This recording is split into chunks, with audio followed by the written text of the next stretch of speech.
వి gold trusted gold buyers. మీరు తాకట్టు పెట్టిన బంగారాన్ని విడిపించి ఈ రోజు ఉన్న మార్కెట్ ధరకు కొనబడును.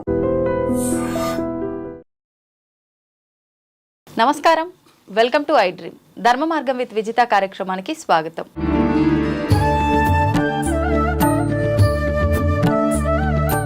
ప్రస్తుతం మనతో పాటు ఉన్నారు ప్రముఖ జ్యోతిష పండితులు బ్రహ్మశ్రీ నందిబట్ల శ్రీహరి శర్మ గారు. ఇప్పుడు గురుగారితో మాట్లాడేద్దాం.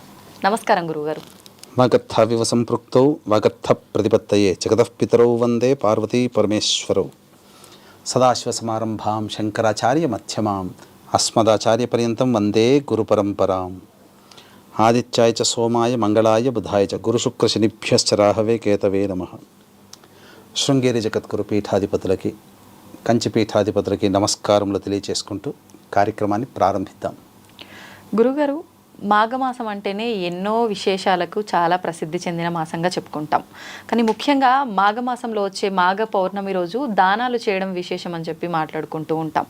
ప్రత్యేకించి ఆ దానాల్లో కూడా కొంతమందికి ప్రత్యేకంగా నిర్దిష్టమైంది అని చెప్పి నేను విన్నంత వరకు ఏంటంటే, సంతానం లేనివారు, ప్రత్యేకించి మగపిల్లలకు ఏదైనా గండాలు ఇలాంటివి ఉన్నవాళ్ళు ఆ రోజున కనుక కొన్ని రకాల వస్తువులు దానం చేస్తే అటువంటి దోషాలు ఏమైనా ఉంటే తొలగిపోతాయి అని చెప్పి, ఇది నిజమేనా? నిజంగా ఆ రోజున వాళ్ళు ఎటువంటి దానాలు చేస్తే దాని నుంచి బయటపడతారు? వాస్తవం. ఎందుకనంటే ఇప్పుడున్నటువంటి ప్రస్తుత పరిస్థితిలో చాలామందికి సంతానం కలగట్లేదు. అవునండి, అదొకటి. సంతానాన్ని ఇచ్చేవాడు ఎవరు? విష్ణువే. అంటే మిగతా దేవతలు కూడా ఇస్తారు, కానీ సంతానాన్ని పొందాలి అని అంటే రావి చెట్టు చుట్టూ నారాయణాయ నమః అంటూ 27 ప్రదక్షిణలు చేసి ప్రతిరోజు విష్ణు సహస్రనామ పారాయణం చేస్తే తప్పకుండా 108 రోజుల కల్లా అమ్మాయి గర్భవతి అవుతుంది. తండ్రి ఆ అబ్బాయి కూడా సంతానవంతుడు అవుతాడు. ఇద్దరూ చేయాలి, భార్యాభర్తలు. అయితే మనకు అనేక పురాణాలు ఉన్నాయమ్మా. అష్టాదశ పురాణాలు, అలాగే సంబంధించినటువంటి అనేక ఉపాఖ్యానాలు కూడా ఉన్నాయి. ఎన్నో మానవుడు తరించడానికి ఎన్నెన్నో పరిహార క్రియలు అనేటువంటివి ఉన్నాయి. ఇప్పుడు మనం చెప్పుకోబోయేది అటువంటిది ఏంటంటే, సంతానాన్ని పొందడం కోసం ఒకటి, మగపిల్లలున్నటువంటి తల్లిదండ్రులు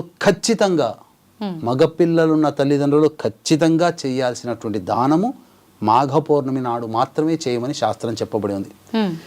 అయితే ఊరికే చేయమంటే అర్థం కాదు కదా. దీనికి ఇంతకు ముందు జరిగినటువంటి సంఘటన ఒకటి తెలియచేస్తాను. పూర్వం ఒకప్పుడు గంగా నదీ తీరంలో వేదాంగతుడైనటువంటి బ్రాహ్మణుడు దంపతులు ఉన్నారు. వారికి ఎంతటికీ సంతానం కలగలేదు. కొంతకాలం అయిన తర్వాత మనకు కంటి ముందర మనకు సంతోషము సౌఖ్యాన్ని ప్రసాదిస్తూ, మన తదనంతరం మనకు మళ్ళీ పరలోకంలో కూడా సౌఖ్యాన్ని ప్రసాదించేటువంటి పుత్రుడు లేకపోయే కదా అని చెప్పి బాధపడుతుంటే, ఇంకేం విచారించకమ్మా, నేను తపస్సుకు వెళుతాను, వెళ్ళి ఆ తదనంతరం దేవతానుగ్రహంతో తప్పకుండా సంతానవంతులం అవుతామని చెప్పి శ్రీహరి గురించి గంగా తీరములో ఘోరమైన తపస్సు ఆచరించాడు. ఆయన భక్తికి మెచ్చినటువంటి విష్ణువు ప్రత్యక్షమై ఏం కావాలన్నప్పుడు సంతానాన్ని కోరాడు. ఆ విధంగా అచిరకాలంలోనే మీకు మంచి సంతానం కలుగుతుంది, మీ వంశం వృద్ధి అవుతుందని చెప్పి దీవించడం జరుగుతుంది. ఆ తదనంతరం రాగానే చక్కగా సంతానవంతుడు, ఆయన భార్య గర్భవతి అవుతుంది, సంతానం పొందుతుంది. సంతానం వచ్చిన తర్వాత ఒకనాడు నారదుడు వెళుతూ ఆ దంపతుల దగ్గరికి వెళ్ళి చూసిన తర్వాత ఆ బాలుడిని చూసి, ఈ బాలుడికి 12వ సంవత్సరంలో గండం ఉన్నది, మిమ్మల్ని విడిచి వెళ్ళిపోతాడు అని చెప్పి వెళ్ళిపోతాడు. అంతటా ఆ రోజున మొత్తం ఇక ఆ రోజంతా నిద్రపోకుండా భార్యాభర్తలు ఇద్దరు కూడా చాలా బాధపడుతూ ఉన్నారు. అంతటా ఇంతటి మంచి వార్త విని విష్ణు యొక్క అనుగ్రహం వల్ల సంతానాన్ని పొందిన మనము మళ్ళీ సంతానాన్ని నష్టపోతున్నామా అనంటే, ఏం కాలేదు, నేను మళ్ళీ విష్ణుని అడుగుతానని చెప్పి మళ్ళీ విష్ణు కోసం ఘోర తపస్సు చేసినప్పుడు విష్ణు ప్రత్యక్షమే, మళ్ళీ ఎందుకయ్యా నా గురించి ఆలోచించావు అనంటే, నీ ప్రసాదించినటువంటి సంతానమే నారదుల వారు వచ్చి, నీ శిష్యుడైనటువంటి నీ మనవడైనటువంటి నారదుల వారే వచ్చి సంతానము నష్టపోతావు అని చెప్పి చెప్పారు, కాబట్టి నేను నమ్మాల్సి వచ్చింది. దీనికి పరిహారం ఏందయ్యా విష్ణు భగవానుడా అని అంటే, అప్పుడు ఇది నీ గత జన్మ కర్మదోషం వల్లనయ్యా ఇట్లా జరిగింది. అంటే నీవు పూర్వజన్మలో జ్ఞానశర్మ అనేటువంటి వాడివి, ఆమె భార్య, ఇద్దరు కూడా మళ్ళీ పుణ్యవశాత్తు మళ్ళీ ఇద్దరు కూడా దంపతులుగా పుట్టారు. ఈ జన్మలో కూడా ఆమె ఇప్పుడున్న భార్య, ఆ పోయిన జన్మలో నీ భార్య. కాబట్టి ఆమె కొన్ని నివారణ అంటే కొన్ని క్రియలు సరిగ్గా చేయలేకపోయింది గత జన్మల్లో. మాఘమాస వ్రతాన్ని ఆచరిస్తూ మాఘ పౌర్ణమి రోజున నన్ను కొలిచింది. నీవు వెళుతూ వెళుతూ కూడా ఆ మాఘ పౌర్ణమి రోజున కొన్ని పూజా విధానాలు, కైంకర్యములు, నైవేద్యములు, దానములు చేయమని చెప్పావు. ఆమె ఎంతో సంతోషముతో కొన్ని చేయలేకపోయింది, ముఖ్యంగా దానం చేయలేకపోయింది. ఆ కారణం చేత 2 తప్పులు జరిగాయి. ఒకటి, భర్త అయినటువంటి నీ మాట వినకపోవడం. 2, మాఘ పౌర్ణమి నాడు నన్ను ఆచరించి దానాది కార్యక్రమాలు చేయలేకపోవడం వల్ల 2 తప్పుల వల్ల నీకు ఈ జన్మలలో 12వ ఏట మరణించగలిగేటువంటి సంతానాన్ని పొందడం జరిగిందయ్యా అని అంటే, మరి దానికి ఏమీ లేదా అనంటే, అప్పుడు గుడాన్నము నివేదన చేసి నన్ను పూజించి ఆ యొక్క బాలకుడిని గంగాజలము స్నానం ఆచరింపచేసి ఆ రోజున నన్ను పూజించి గుడాన్నము గనక నువ్వు దానం చేసినట్లయితే, పూర్వజన్మలో చేయలేదు కాబట్టి నీ భార్య చేత ఇద్దరు కూడా కలిసి ఈ జన్మల్లో మీరు ఆ దానం చేయండి, నీ కుటుంబంలో మళ్ళీ ఇంకా ఎటువంటి దుర్మరణాలు అంటూ ఉండవు, వృద్ధి చెందుతుందని చెప్పి చెప్తాడు. ఆ విధంగా భార్య దగ్గరకు వచ్చి, గత జన్మల్లో ఈ విధంగా చేయలేకపోయావమ్మా అని అనగానే మాఘ పౌర్ణమి కోసం ఎదురు చూడడం. మాఘ పౌర్ణమి రోజున గంగానదీ తీరంలో ఆ యొక్క బాలుణ్ణి స్నానం ఆచరింపచేసి తదనంతరం కూర్చోపెట్టుకొని చక్కగా వ్రతం ఆచరించి ఈ విధంగా పాయసాన్నం, గుడాన్నం అంటే పాయసాన్నాన్ని విష్ణు భగవానికి నివేదన చేసి అది అందరికీ కూడాను దానం చేసింది. ఈ విధంగా చేసినటువంటి కారణం చేత ఇక ఆ దంపతులకి ఇద్దరికి కూడా ఆ పిల్లవాడి దోషం తొలగిపోయి చిరకాలము 100 ఏళ్ళు చక్కగా జీవించడం జరిగిందమ్మా. అయితే ఇప్పుడు ఈ కథలో ఉన్నట్టుగా ప్రతి ఒక్కరు కూడా ఈ విధానాన్ని ఆచరించాలా, లేదంటే ఇప్పుడు మీరు నదీ స్నానం అని చెప్పారు, అక్కడే కూర్చొని వ్రతం అన్నారు, అలాగే చేయాల్సి ఉంటుందా, ఏదైనా మార్పు? పూర్వకాలంలో నదీ తీరంలోనే సామాన్యులందరూ, మా ప్రజలందరూ ఉండేవాళ్ళు కాబట్టి అది అవకాశం ఏర్పడింది. అవునండి. ఇప్పుడు నదులున్న చోట లేము కదా, హైదరాబాదు ఎక్కడైనా కానీ, వైజాగ్ కానీ ఇంకెక్కడైనా పట్టణాలు, కర్నూలు, వీటన్నిటిలో నదులు ఉండవు. కాబట్టి ఏం చెయ్యాలి అని అంటే, వీక్షించేటువంటి ప్రేక్షకులు కూడా గమనిక, ఈ యొక్క మాఘ పౌర్ణమి సందర్భంగా ప్రయాగ క్షేత్రంలో జాతకరీత్యా కలుగు అన్ని రకాల దోష నివారణకి, అనగా విద్య, వివాహ, ఉద్యోగ, దాంపత్య, సంతాన, అనారోగ్య సమస్యల నివారణకి సర్వదోష నివారణ పూజలు, హోమాలు, అలాగే గత జన్మ కర్మదోషాలు ఉండడం వలన ఈ జన్మలో సమస్యలు కాబట్టి గత జన్మ కర్మదోష నివారణ తిల హోమాలు, మరియు 2025వ సంవత్సరంలో శని ప్రభావం అన్ని రాశుల వారికి ఉంటుంది కాబట్టి శని దోష నివారణ హోమాలు పర్ హెడ్ 2100 రూపాయలకి చేయించడం జరుగుతుంది. అవకాశం ఉన్న వాళ్ళు కార్యక్రమ తదనంతరం కాంటాక్ట్ చేసి మీ గోత్రనామాదులు నమోదు చేసుకోవచ్చు. ఏం చెయ్యాలి? సామాన్యులైనటువంటి మనం పల్లెటూళ్ళలో కాకుండా పట్టణాల్లో ఉంటాం.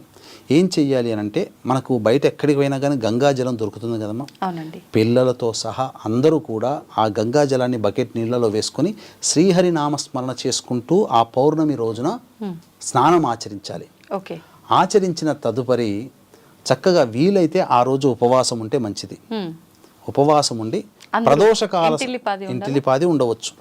ప్రదోషకాల సమయంలో ఇప్పుడు చెప్పబోయేటువంటిది మగపిల్లలున్న ప్రతి తల్లిదండ్రులు, సంతానం లేని, అలాగే సంతానం లేనివారు, మగపిల్లలు గనక ఉంటే గండ దోషంలో అపమృత్యు భయ దోషాలు పిల్లలకి లేకుండా దీర్ఘాయుష్మంతులైనటువంటి పిల్లలు. ఎందుకనంటే ఇది గత జన్మలలో చేసిన దోషం వల్ల పిల్లలకి ఈ మరణాలు సంభవిస్తున్నాయి కాబట్టి అటువంటి దౌర్భాగ్యం వీక్షించేటువంటి మన ప్రేక్షకులకి ఉండకుండా ఉండడం కోసం మాఘ పౌర్ణమి రోజున చేయాల్సినటువంటి విధానం ఏంటంటే, ఆ రోజంతా అవకాశం ఉంటే ఉపవాసం ఉండడం. ప్రదోషకాల సమయంలో సత్యనారాయణ స్వామి వ్రతాన్ని ఆచరించండి. అర్థమైంది కదమ్మా. విష్ణు పూజ అంటే సత్యనారాయణ స్వామి వ్రతం.